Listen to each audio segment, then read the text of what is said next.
All right, Sam, let's check out some of your run here. We're watching in slow motion first and then slow it down even further.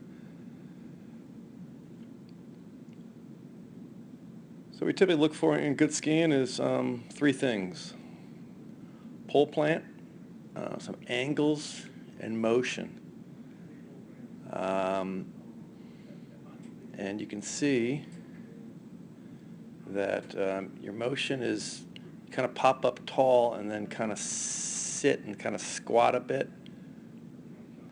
Never really get the feet out from underneath this. There's not really good angles. We come through, we kind of pop up, stand tall, and then kind of squat down and sit, trying to press the skis, but they're really not out from underneath you. And you kind of are stationary, kind of static there, just sort of hanging, and then pop up, kind of sit,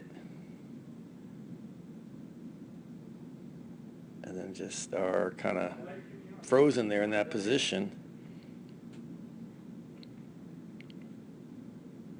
until you kind of pop up tall.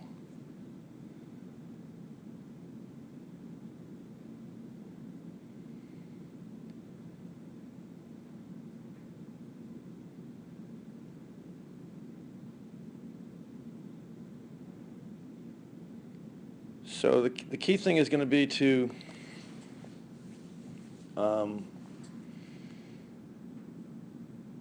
really get our feet out from underneath us. How are we going to do that? So let's back this up and look.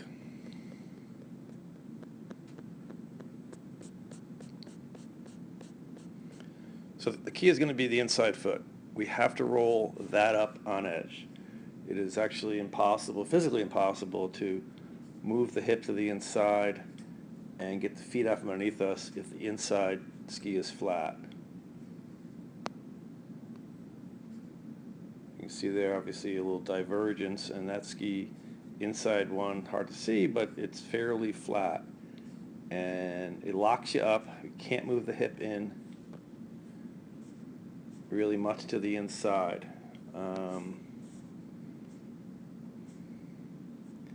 You can see tracks don't lie. This is your outside track right here. The inside one is not as defined because it's kind of flat and kind of, obviously if it's flat, oops, don't need that. Obviously if it's flat, it's going to be kind of steered around and skidded. So, when it's flat, obviously your knee is going to be kind of more straight up and down. So it's physically impossible to move the hip to the inside of the turn. If we can't move the hip in, then the feet are going to be, kind of underneath us the whole time.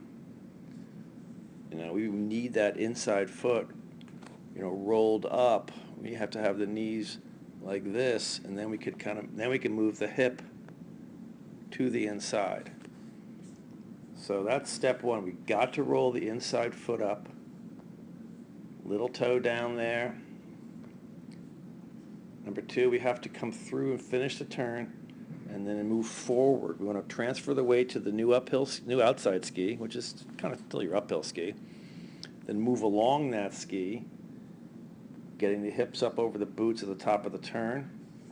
So we're really trying to come through here, start moving forward, and not as much up and down. We don't want to stand that tall. We've got to think of it as moving forward first and then move inside the turn with the body, allowing our feet to be out from underneath us. So obviously see there the twisting of the inside ski, and it's flat with that divergence right there. And why do you kind of sit and squat to press the skis? Because the feet are underneath you. So you don't want to ski down through the turn like that. And because the feet aren't really out, you just sort of squat down a little bit and sit.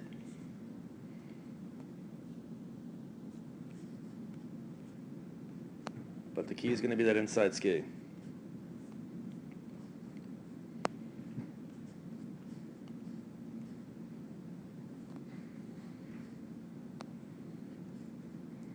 that inside one is unfortunately flat.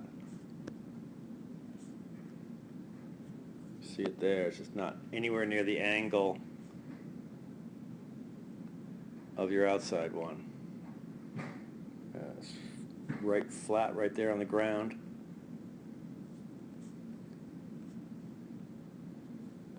All right, so let's really work on rolling the inside knee up. Little toe down there, big toe down using ankles and knees, and then that will allow us to move the hip to the inside of the turn through the transition. Looking to move more forward and then inside, as opposed to standing up, popping up too tall at the start of the turn. You almost want like motion throughout. We kind of, you kind of have your motion is popping up and then very, static and kind of frozen there. We want to feel like we're kind of, the body is always in, kind of constant motion. We move forward, move inside, we press the skis a bit with legs, and always kind of flowing down the hill. But the key is going to be the inside ski. Let's work on that, and that should help.